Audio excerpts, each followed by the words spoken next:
আজকে এই নীলফামারীবাসীকে আমরা জানাতে চাই ইসলামী আন্দোলনের দিকে। আজকে নীলফামারীর সমস্ত সর্বস্তরের জনগণ তাদেরকে ঐক্যবদ্ধ করার জন্য আমরা প্রচেষ্টা চালাবো।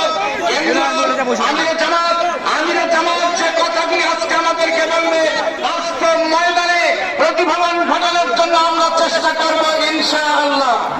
সংগ্রামী ভাইরা, আসুন অন্ততপক্ষে আমরা আগামী দিনে আবার নতুন বাংলাদেশ বিনির্মাণের জন্য ময়দানে কাজ করি।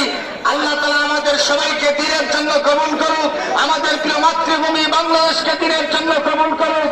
এই কথা বলেই আজকের কথা পেশ করছি। আসসালামু আলাইকুম ওয়া রাহমাতুল্লাহি ওয়া বারাকাতুহু।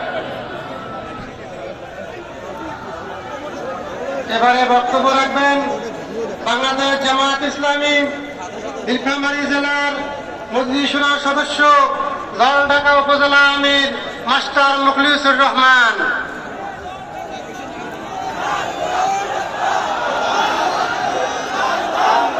আউযু বিল্লাহি মিনাশ শাইতানির রাজিম। বিসমিল্লাহির রহমানির রহিম। শহীদ কাফেলা বাংলাদেশ জামায়াত ইসলামী নীলফামারী জেলা